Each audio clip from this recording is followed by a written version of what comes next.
about the form? And also how nationalism is going to be seen. Oh, okay, yeah. No, but I gave him the USB. Yeah. He's seen. It's gone. Oh, it's Thank you. Who is it speaking? J.M. Berger. Is that person here tall or No, he's not. He has white hair. is he tall or small? He's quite tall. Is it the man that was just here a few moments ago? Yeah, so he's quite tall. Yeah. Perfect, okay. But All right. I'm introducing him and I'm quite short. Okay. Well, I might come over then after you introduce that- and maybe. Yeah. That would be great.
Does this work?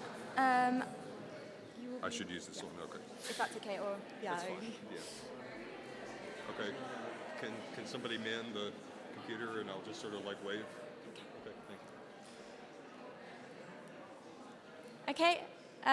I'd like to open up the session. If you could, or thank you. Welcome to the second and final day of the VoX-Pol conference. Just some logistical things before I introduce our keynote speaker. On your chairs, you'll find feedback forms, and Lisa told you about these yesterday. It'd be great if you could fill them in and then hand them in to us at the end. Also, if you haven't signed in yet, please do so just outside the door.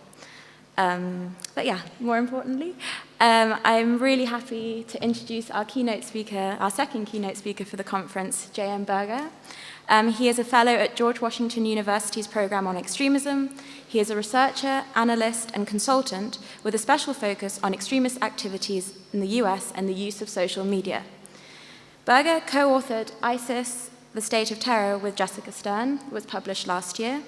He is the founder and a frequent contributor to intelwire.com, a website hosting discussion and literature concerning the proliferation of homegrown terrorism in the US, as well as the associated countermeasures. Today, he will present on extremists on social media and the post-ISIS challenge. So if you join me in welcoming J.M. Berger.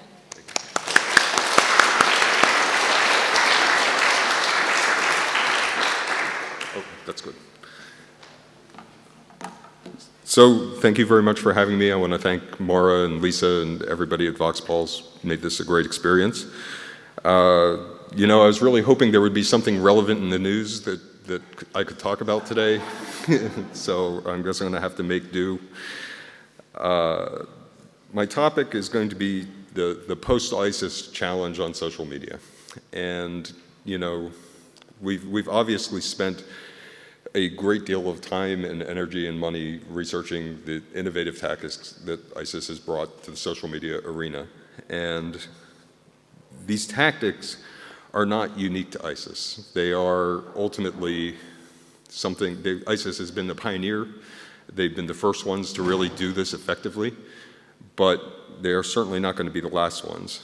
And I want to talk a little bit about how social media itself facilitates these kinds of extremist movements and what we should be thinking about as ISIS's influence declines, what's going to come next. So I start off, my opening example here is the Flat Earth Society.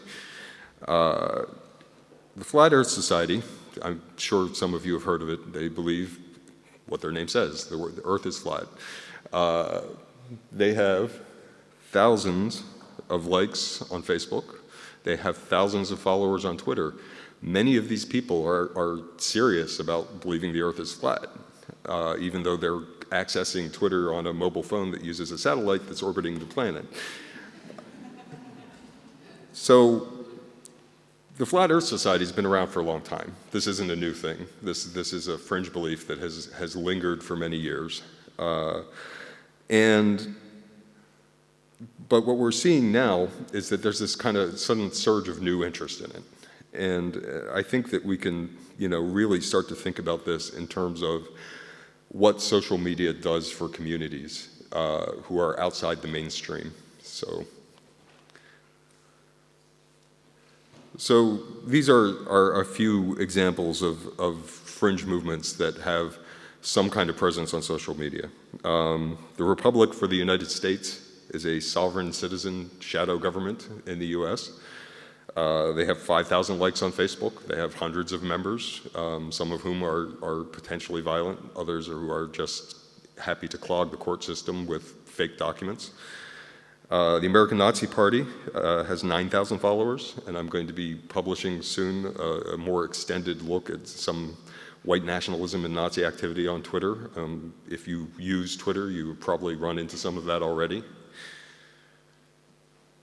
David Icke believes that reptilian aliens have taken over the leaders of the United States and the world community as part of a Rothschild conspiracy. He has 150,000 followers on Twitter. He has 745,000 likes on Facebook. Some of these are ironic, which I know because when I went to his Facebook page, I saw some of my friends were following him, and I'm pretty sure they don't believe that reptilians are running the world. InfoWars, which is, I'm sure most of you probably heard of it, but it's a right-wing conspiracy site that is incredibly influential among American extremists. 106,000 followers on Twitter and 454,000 likes on Facebook.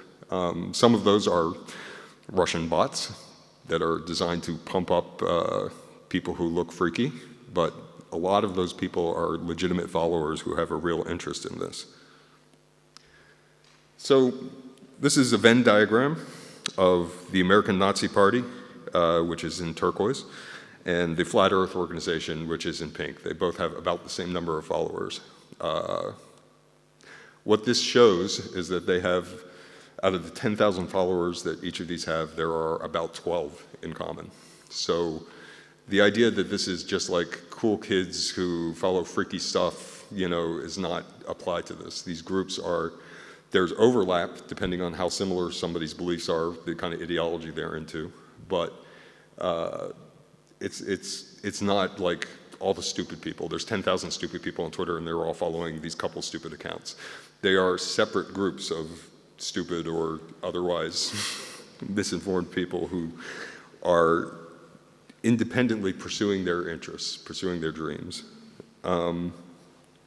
So the Flat Earth Society got a big boost recently. The line's a little light for this screen, but what you can see is that starting in about June, there was a rapper named B.O.B. Bob who suddenly decided to declare his support for flat eartherism, resulting in a gigantic spike in followers. So the Flat Earth Society was, running around 400 followers on Twitter for a very long time, and all of a sudden they have 5,000 followers. You've got Bob, is now a prominent supporter, Tila Tequila, who's probably one of the 12 people who overlap between that Nazi and Flat Earth Society diagram, has also come out in support. And what this really kind of illustrates is just how quickly things can change in this environment. There's every fringe belief that you can imagine can be found somewhere online. And, I'm going to use an example that if any of you have heard me speak before, you've heard me use this example. But if you were a radical Druid living in Peoria, Illinois in the United States in 1950, you would go your whole life without ever meeting another radical Druid. Now, in the current environment, that same person can get online and can be planting trees with friends in a matter of a couple of days. Anything that you're really interested in, you can find a couple dozen or a couple hundred or a couple thousand people who share that interest. So these numbers are relatively small. On Twitter, we're talking about 310 million monthly active users. On Facebook, we're talking upward of 1.5 billion. And the support that these groups get is objectively tiny. So the Flat Earth Society, its followers represent 4 1,000ths of 1% of all Twitter active users, which is basically statistically zero. Similarly, the American Nazi Party was at 0.003%. InfoWars is much stronger showing, but it's still 0.034%. These are tiny, tiny, tiny fractions of the overall online community. The issue is that you only need to hit that tiny fraction to create a massive disruption in society. And the example of that is ISIS. So peak ISIS on Twitter, and let me just say a few words, because a lot of the presentations I've been listening to have rightly pointed out that what happens on social media is not a complete picture of what's happening in the world. Our focus, obviously, this conference is on online extremism, so we're heavily focused on that. But what's happening online is increasingly a very good proxy for what's happening in the outside world. And increasingly, even if all members of a movement are not online, enough members of a movement are online to get the benefits of being on social media. So when social media first came on the scene back in the early 2000s, and for several years, I was kind of a skeptic about the rhetoric that was being said about it. People talked about it's going to change the world. I sort of looked at it and said, well, this jihadi propaganda is really the same stuff that they did offline. They're just doing it online now, and it's not such a big difference. I was terribly, terribly wrong about that, and I'm going to talk about why. What happens online is having a tremendous impact on the world. You can argue for correlation or causation, and I think what you're going to see in this talk is an argue for causation. But if you understand the environment, if you know what you're doing, you're not just like plugging in a hashtag and say, oh, look, this hashtag did great, so something's happening. But if you understand the environment, you understand the populations that you're looking at and what kind of social media they use and how they use it, this is a remarkable tool for seeing what's going on and for coordinating things that happen offline.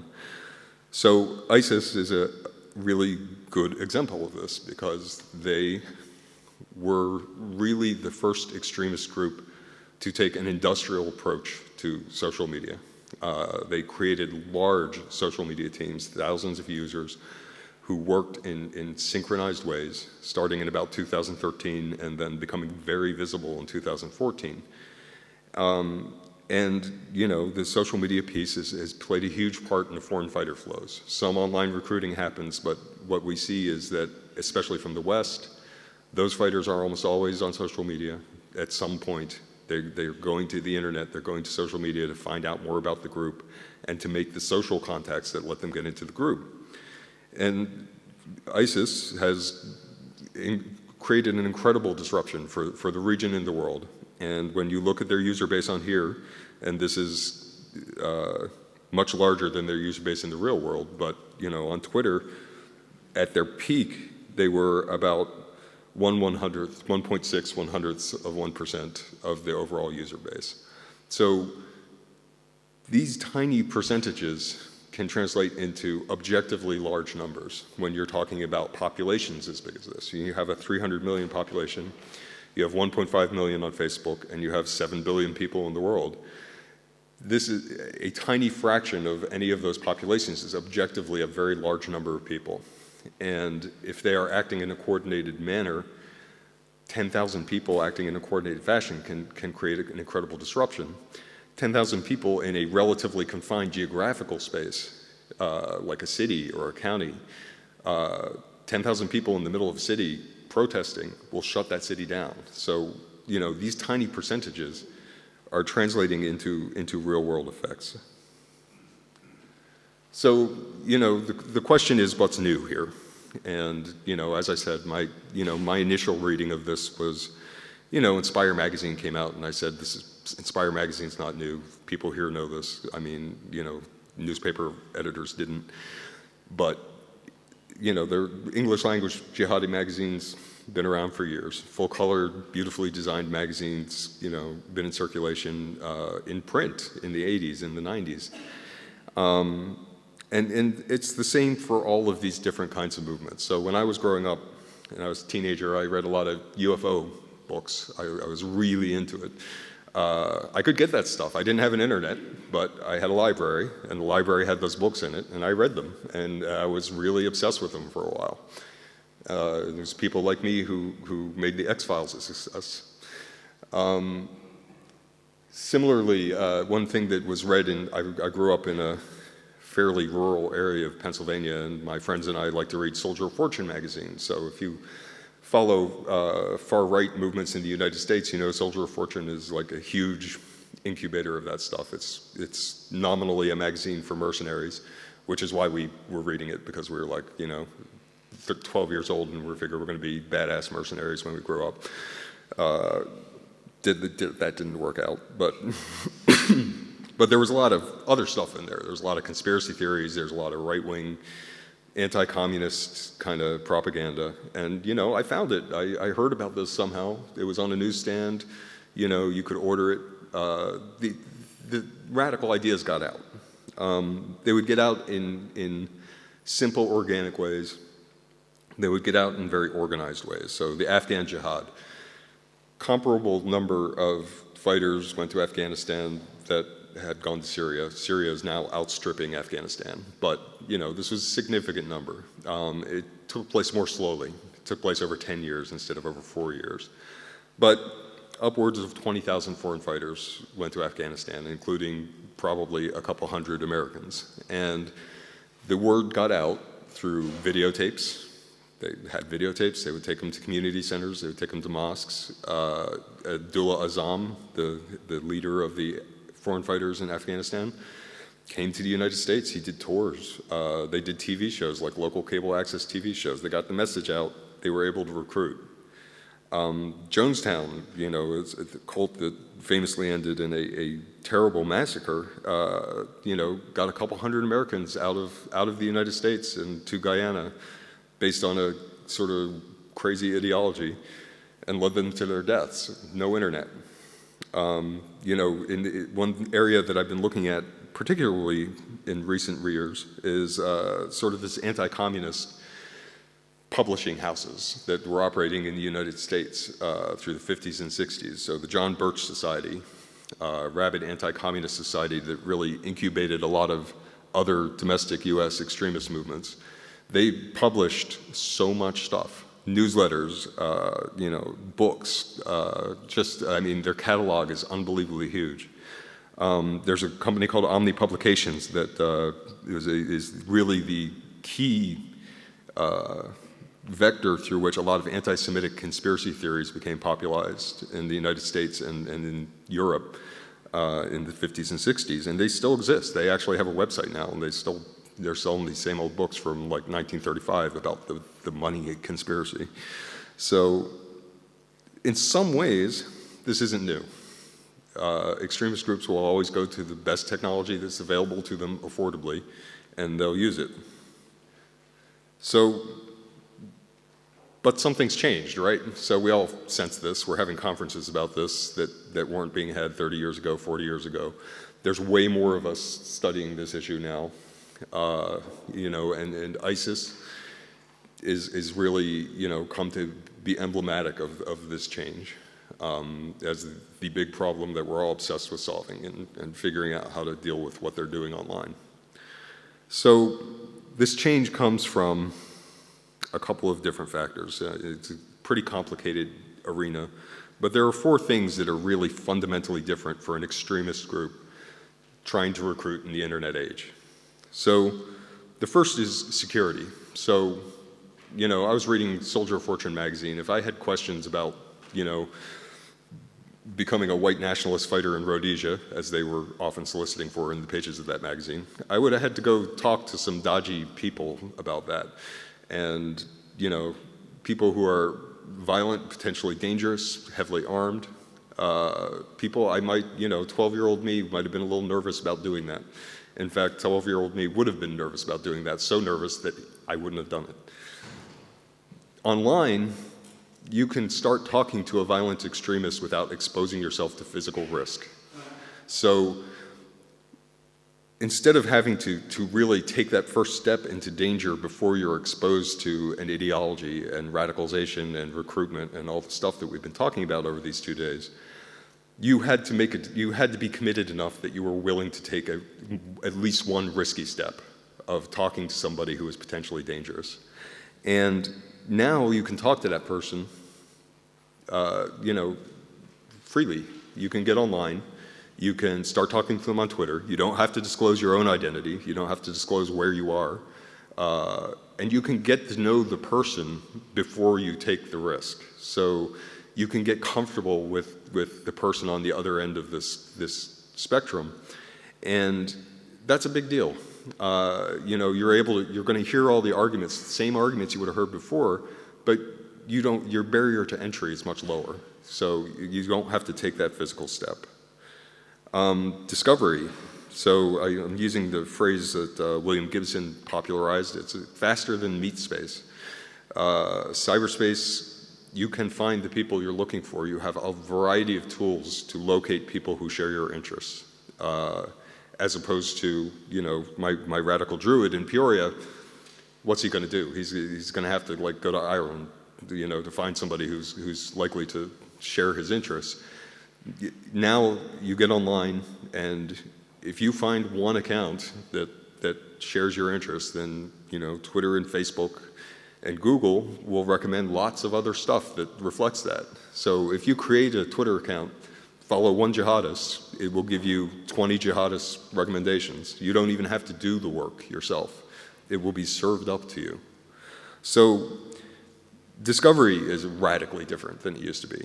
You don't have to send a recruiter out in meet space to shake hands and potentially be exposed, potentially get arrested. Maybe they're going to get thrown out of the mosque that they're trying to recruit in.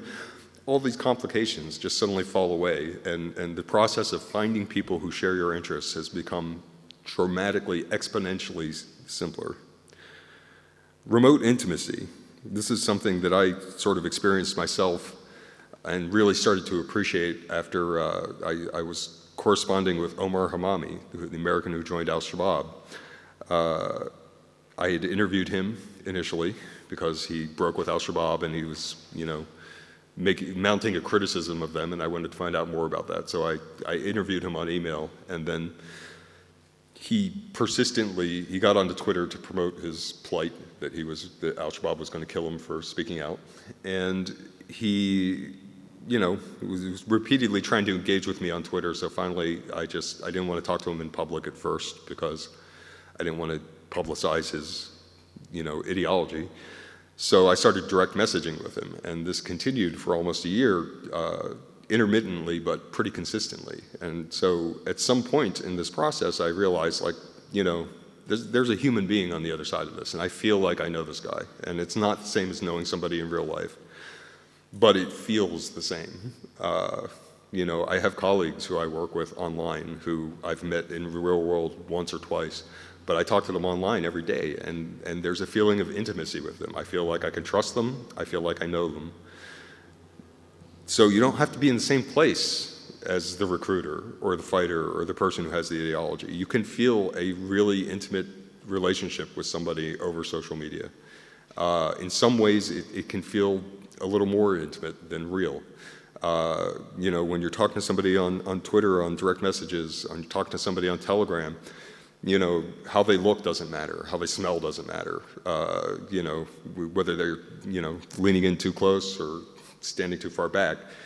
A lot of stuff just sort of drops away. It's just really an exchange of words. And so this is powerful, and it was more powerful than I think, I would have guessed if you went back 10 years and looked at this question.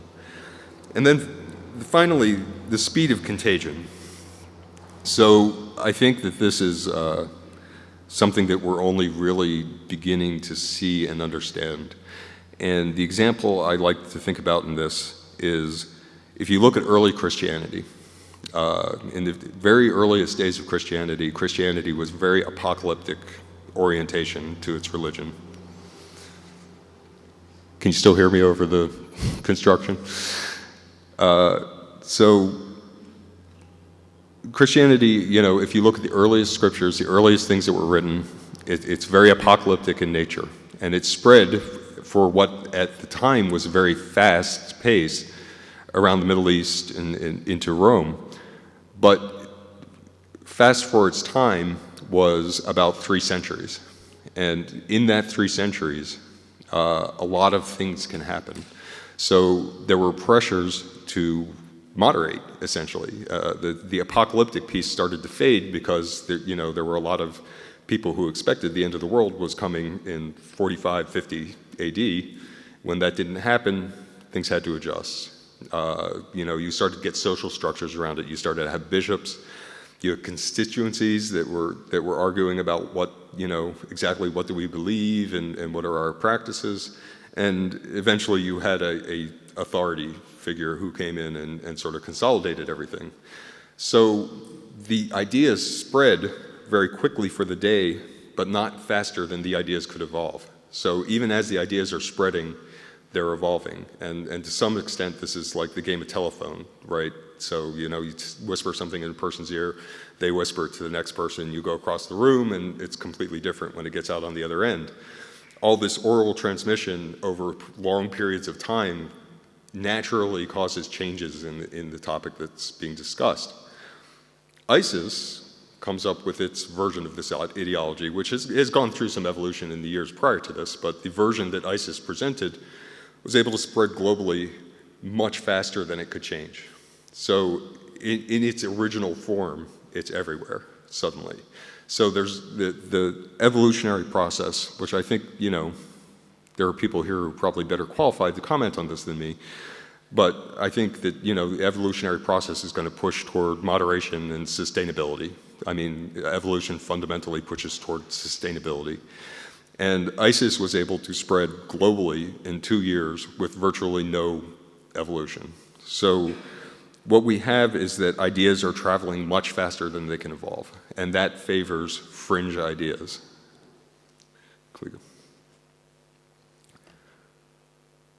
So all of these things, everybody, especially in policy circles, I'm sure you've experienced this frustration in talking to people in policy circles, treats ISIS as if it's very special. And, it is special in the sense that they were first. They came up with the idea to really, go out and automate their social media, to synchronize it. The people who were behind their social media campaign understood how social media works in a period where everybody else is still trying to catch up. None of this stuff is exclusive to ISIS's ideology. There's nothing special about ISIS that makes it a unique example of how these ideas will spread and propagate. They're just first. And we're already seeing that other groups are starting to emulate what they're doing, in lesser and greater ways. And that's what we're sort of moving toward. That's the post-ISIS challenge, is how are we going to deal with those groups? So the group that is most obviously emulating ISIS's tactics on social media is white nationalists. What you're seeing here is a graph of a particular subset of white nationalism. It's Twitter followers of accounts that are based on real-life organizations. So they have some kind of offline component in the United States. So it's a very limited set. But what we've seen is that that set has grown explosively over the last 6 years. I did a study in 2012 on this group. I repeated it without publishing in 2014 just to see what was going on. And GWU will be publishing something soon on the current state. These guys are exploding onto social media. The current size of the network is bigger and it's more active than ISIS at its peak. There are a couple of reasons for that. They don't have the same suspension pressures primarily. So let's go to the next slide. So a few things set the stage for this. So white nationalists had been, pushed out of public discourse in the United States, pretty aggressively. By the 1970s, it was remarkably uncool to be a white nationalist.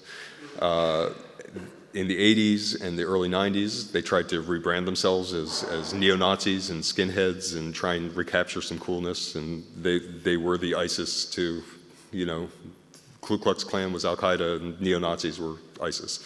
Similar kind of evolution at a much smaller scale.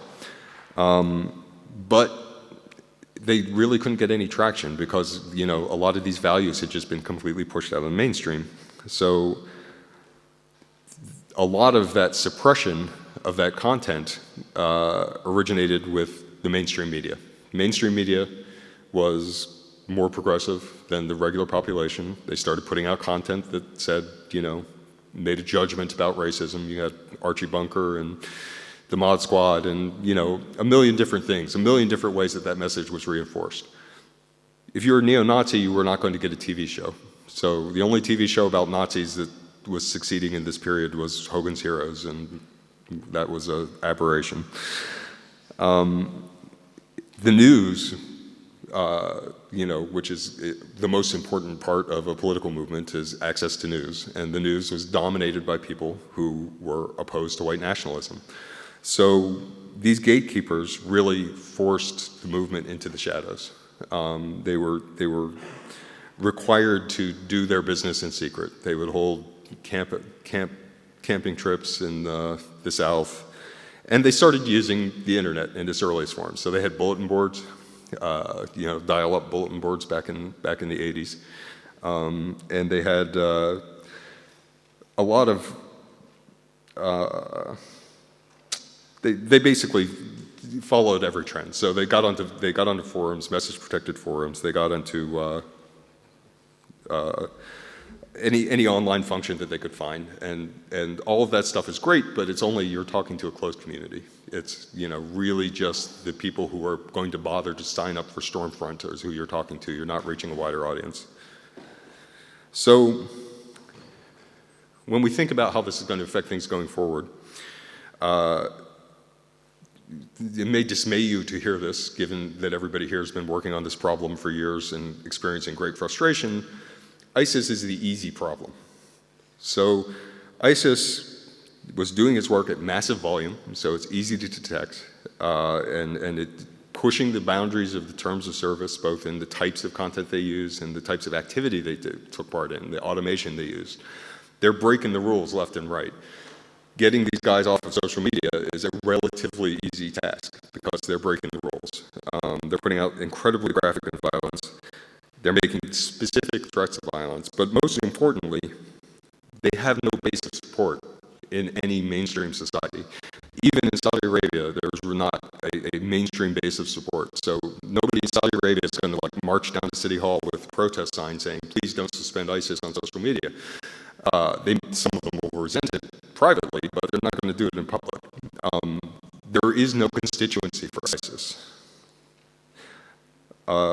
That doesn't apply to everybody else. So, white nationalism, as we are unfortunately experiencing, both in the United States and in the UK and broadly in Europe, white nationalism has a constituency, and they are able to blur the lines and really present themselves in ways that do not violate the terms of service and create a more legitimate free speech problem. So, an organization or a government is going to be much slower to try and stamp out white nationalist sentiment than they are with ISIS. So all the resources that we have on ISIS are not available for every other fringe group that's coming up. So this leads to a couple of complicated calculations. We got freedom of speech, which I just touched on. We're seeing the mainstreaming of these movements, which I just touched on. The more mainstream they are, the harder it is to push back on them on social media. We have a corporatocracy, which I'm going to talk about a little bit more in a minute.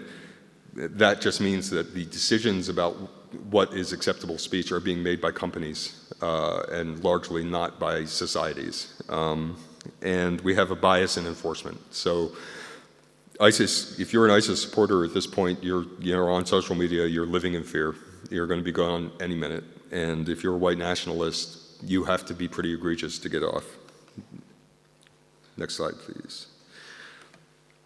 So, unfortunately, after thinking about this for a long time, I feel that this is going to have dramatic implications for where we go as a society over the next 10 or 20 years. I think because social media favors identity, you can use an identity marker on your avatar, you can find identity groups very easily. I think we're looking at a massive social reorganization. I think identity groups are going to come back with a vengeance.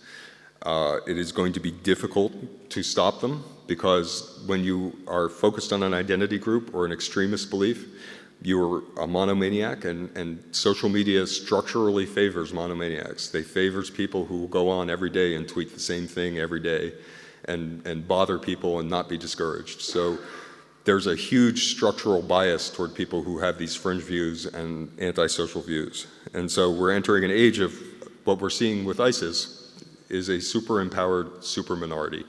Tiny fraction of all the people in the world who can create a gigantic problem, who can kill a lot of people, who can paralyze economies, who can paralyze regions. So where does this go? So there are a couple of possible outcomes. The best case is that we quickly evolve tools that reinforce the resilient center, right? So good people get online and they tweet, bring back our girls. but they don't tweet it for a day and then go home. They like keep tweeting it and they keep doing things on social media that promote the center.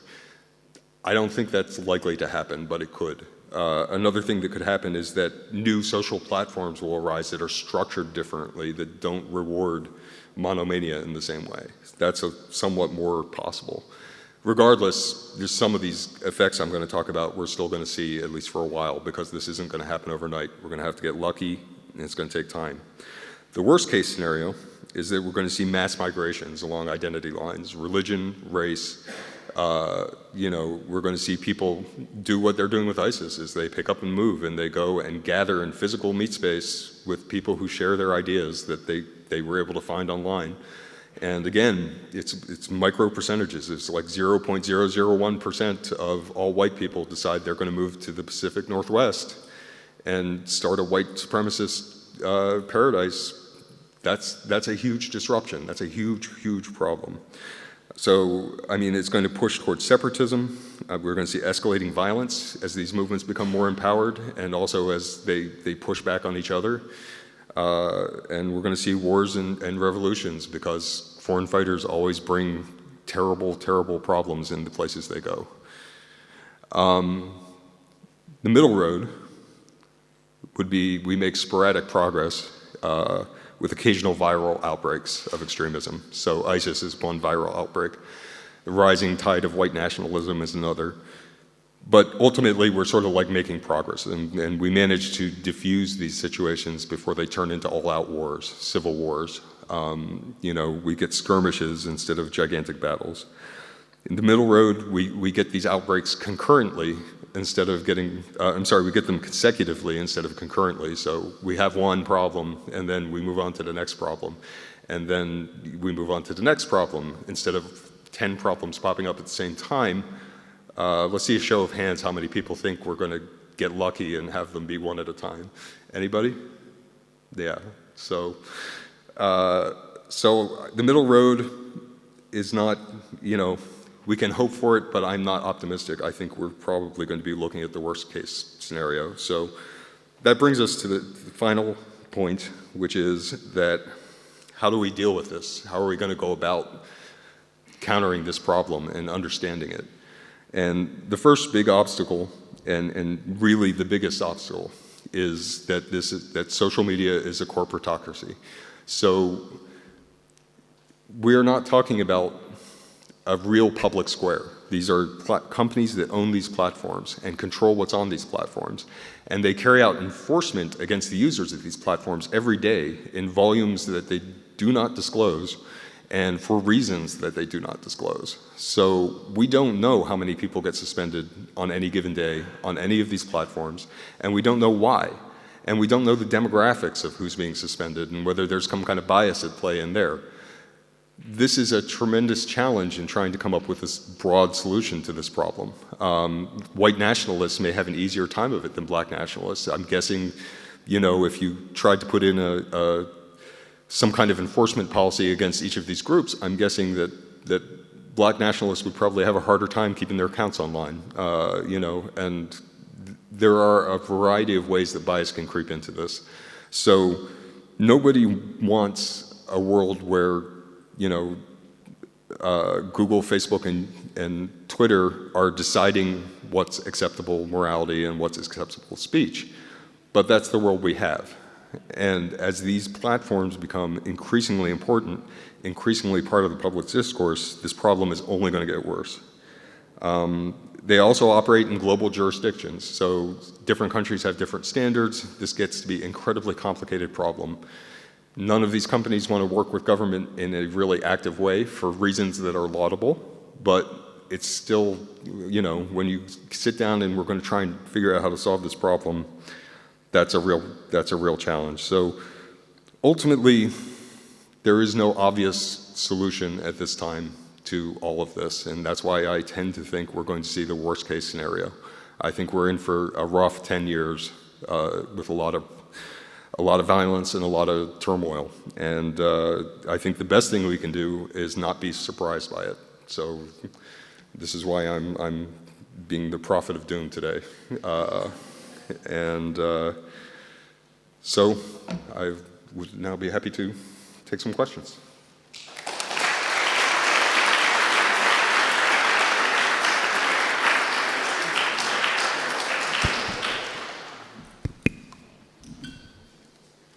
Thank you very much. So yeah, now we're going to take a couple of questions. We've got about 20 minutes. We're already running over. Could I please ask you, before you ask your question, can you wait for the microphone and also give your name and affiliation? Okay. So,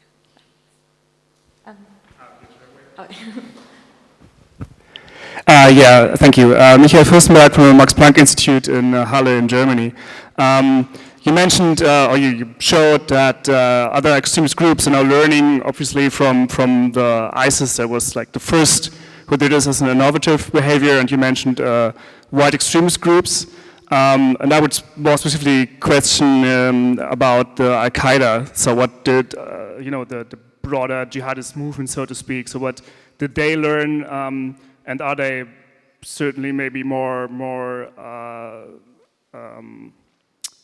it's more a problem because they represent like they can represent the myth of the broader, like the more mainstream alternative, and ISIS, okay, they're clearly fringe, but we're like representing real issues after a rebellion. So yeah, thanks. Yeah, so Al-Qaeda has learned from ISIS somewhat.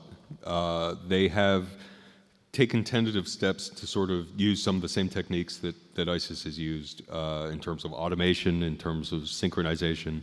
But Al-Qaeda is culturally averse to social media, partly because they are in constant danger of being droned. ISIS doesn't worry about that so much, and it turns out that until recently they were correct not to worry about it so much. So we see Al-Nusra has a significant presence, but they're not doing the same kind of synchronized stuff. But they are benefiting. So they're benefiting, but they're benefiting in a more organic way and not in the same sort of obvious sudden escalation that we saw with ISIS. White nationalists are really more emulating the ISIS approach now. But what they do is their content, they're not posting graphically violent content most of the time. And they're not, some of them are careful about not violating the terms of service. So they're able to stay online and organize in a much better way. But they're running hashtag campaigns, they're doing automation, they have recruitment programs that run inside a broader social network in the same way that ISIS does. So, those kinds of specific tactics are being exploited now. And then the beauty of all this, of course, is these are super complicated systems. So you have an emergence problem, which is that, 2 months from now, somebody's going to figure out how to, organize a chain of tweets that become self-aware or something else that we fail to anticipate. So I worry about that a little more than a continuation of the things we've seen so far. Any other questions?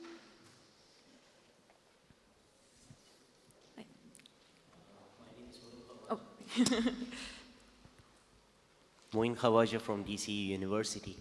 My question for you is, how do we treat propaganda by other Islamist organizations which are equally deadly as ISIS? For example, Jabhat al-Nusra, Ahrar al-Sham, Jabhat al-Islamiyya, and many others in Iraq and Syria, in Libya, or in Afghanistan. You have ISIS in Afghanistan as well. Should that propaganda be treated as seriously as it is being treated in terms of ISIS, or what should be the approach to it? Well, that's a good question. It's a difficult question. So, we're currently looking at an incredibly complicated jihadi landscape right now. And right now, decisions are being made very ad hoc. So the Taliban, for instance, has been online on social media forever without any real significant pressure being put on them except sporadically.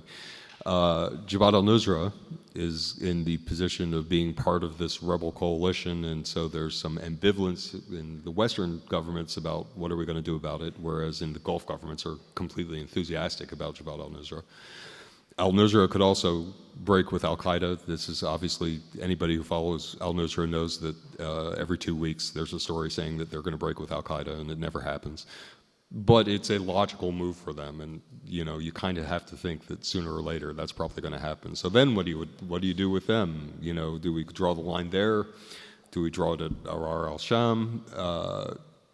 I don't have easy answers for all of these things. The thing about ISIS as a geopolitical actor is that it is, a connoisseur of chaos.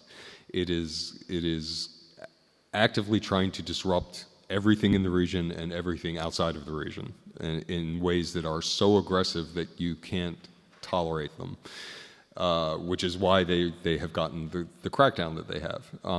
With these other groups, then you start to get into these sticky areas, and the companies, I mean, to some extent, I think I'm sort of making a criticism of these companies in this speech because they have become, not really through any fault of their own, they've become the de facto dictators of free speech around the world.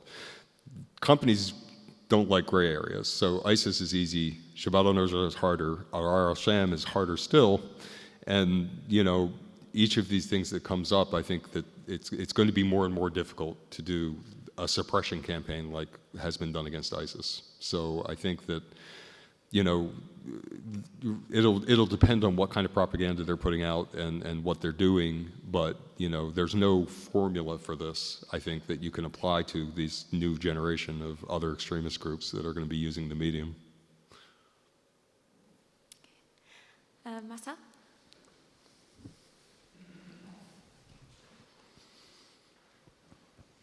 Marcel Worring at University of Amsterdam and part of VoX-Pol.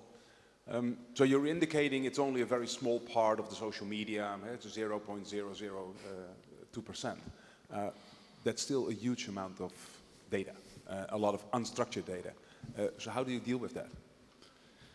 Well, my experience has been that if you know a few accounts that are in the particular extremist movement that you're looking at, that you can find a lot more accounts. And that when you find a lot more accounts, then you can find maybe almost all the accounts. So I think that, a failing in particularly how governments approach this has been to do, they want a top-down solution. So they want to be able to load the internet up in their browser and press a button and all the extremists will pop out of the internet. Whereas what's much more practical is that you do some manual identification of your initial actors, and then you snowball your networks out. So once you have that, one advantage that we do have in this that I think I glossed over because I was running out of time is that trend detection is much easier in an age of social media. This is an incredibly powerful tool that we really have not exploited fully. And I speak from the experience of, one reason I got to work on a book on ISIS is that I saw them coming on social media before I saw them coming on the ground. And, you could see the rift with Al-Qaeda was particularly really the thing that first interested me in ISIS. I was like, wow, forum administrators who have Twitter accounts are suddenly switching their allegiance. And then when you looked at you spin out their social network and you see that more and more people around that network are also switching their allegiance. And so there's a lot of really cool stuff we can be doing with trend detection that I think we're only at the beginning of. So, being forewarned is good. In some cases it'll help, in other cases it may not. But I think that's the utility of this data, aside from identifying individual bad guys, is really to sort of not get flabbergasted every time one of these things comes up. So, in 2015, 2014, we're subjected to an endless series of stories about ISIS coming out of nowhere. That helps ISIS when they're perceived as coming out of nowhere. So, the more we can anticipate and educate people about what's going to happen, the lesser the impact will be. But if I understand it correctly, if you talk about trends, it's basically the number of followers or the kind of easy statistics other than what's in the text, what kind of images are there, what are they using as images, how are they spread, those kind of things. Or are you also taking those into account? No, I'm talking about that whole spectrum of things. So, I mean, in terms of what I found is that if you have a good set of people who are interested in a certain topic, so say they're tweeting white genocide, if you collect the people around those people, this is just one example of the way I approach things, and everybody else here has a lot of great ideas on this too. But I don't, I look at those people who are tweeting white genocide, and then I collect everybody who's following them, and then I look at what other hashtags they're tweeting, and then I try and figure out where the overlapping networks are. There's a lot of interesting stuff you can do extracting value from text. I'm not a big fan of semantic and sentiment analysis, but I do like word pairs and collocation and word frequency kind of stuff is stuff that's very basic, but it gives you some idea of what's going on. I don't have the cool image technology that we saw on display here, but I think that's another really interesting way to approach it. So, our ability to process, get intelligence out of the data is only going to improve as this goes on, and so, that's a bright spot in this. So VoX-Pol might bring some new things to you. Yes, I learned stuff. Anyone else? Oh, yes, please. Over here. Oh. Yeah. Hi, Ece Özkan, Facebook. So my question is more around separatist movements. So you know that in Turkey there is PKK. Obviously they are fighting against ISIS, there is also YPG. But the government is sort of fighting both against them and ISIS. So how do you see this as a worst case outcome for, let's say, either for Turkey or for EU? Because basically Turkey is the sort of the hub, like between, like sort of like the border between ISIS and rest. Well, I mean, I'm not a regional politics expert, but even I can see that Kurdish separatism is going to be a big issue in the post-ISIS environment. And, there's a lot of political opposition to it. At the same time, the United States has been, really liking how the Kurds are taking on ISIS. And so, I don't know what kind of understandings they might have behind the scenes on that, and I'm not, I wear a lot of hats, but regional politics expert is not one of them. So certainly I can see enough to be concerned about it, and the PKK is very good at Twitter, by the way. So, but I don't think I can comment on that intelligently enough to. Anyone else? Yes, over here. Laura Smith, BBC Monitoring. Just perhaps on the day of the UK referendum outcome, I can't quite deal with the bigger picture doom and gloom. I know, I felt bad because I knew everybody was already going to be in a pretty gloomy mood coming in here. But just so on the sort of wider implications that you're drawing from online activity and the sort of nature of fringe society, fringe community impact, isn't it the case that the impact of IS actually comes from the impact it's made on the ground in real terms? And it wasn't the internet activity that came first. So just aren't there many sort of factors, real life factors, including that favour the status quo, including the sort of people in charge and the corporatocracy that you referred to? Don't lots of things actually sort of militate for a sort of more sane outcome than you suggest? Please say yes. Well, the on-the-ground situation in Iraq, certainly. I mean, offline pieces of this are hugely important. And I don't mean to minimize that. What I think is that the input coming from the social media networked places is going to take volatile situations and make them more volatile.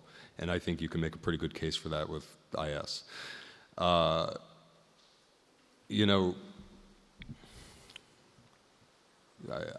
guess that's the best, the least depressing way I can probably put that. Thank you. Okay, thanks. I think we have time for one more question.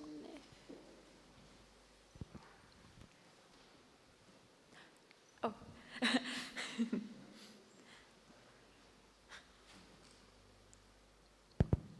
Hi, Serena TNO, Netherlands Data Analytics. Thank you for your talk. I would like to go back to the topic of the white nationalism. You said the problem there is that their communication is on blurred lines. How do we go around that? So, except for the responsibility of the corporations, how do you tackle that point? Yeah, that's the problem. So with the white nationalists, there are certainly organized efforts at this point that do break the rules, that do violate the terms of service. So, I'm sure most of you know that I've been, a big advocate of suspensions on the ISIS networks for a long time. And with white nationalists, there is activity that can and should be suspended because it's like direct harassment. It's threats, physical threats, organized campaigns of harassment that have driven people off of Twitter. A number of journalists have written about that. If I think the companies could approach the question of organized harassment in a more effective way. There might be a way to draw lines around organized harassment that would give you some tools to moderate activity on these networks. The problem is a lot of white nationalists online will take a line, and you can question the sincerity of this ideological point they're making, and I do question the sincerity of it, that they just simply love their own people, and they don't hate anybody, and blah blah blah. And I think you look at these networks, if you are unfortunate to spend any time reading into them, you can quickly see that that's not true. But when you're a person who's all human beings are still making all the decisions about suspensions, with very few exceptions, like very gross automated behavior might get automatically suspended by a company. But otherwise, a human being is reading this content and making the call. So if you get a report, somebody's got a swastika or they got the white power logo on their thing, and but the person's content is like, oh well, I just love my people, and it gets to be a gray area. Then you have an additional complication, which is that, and we see this in the Donald Trump campaign in the United States, and we saw it with Brexit, is that white nationalists are mainstreaming themselves. So they're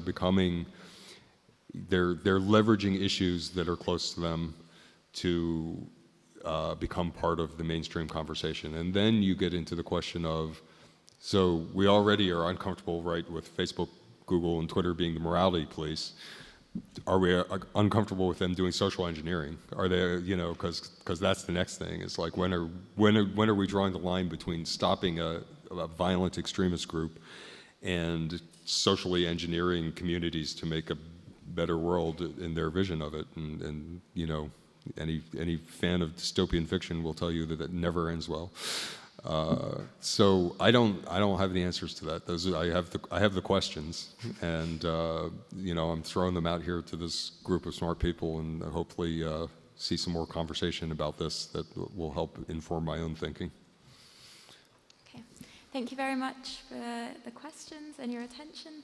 I'm going to close the session now. I believe we're having lunch, and I'd like you to join me again in thanking J.M. Berger for an excellent talk.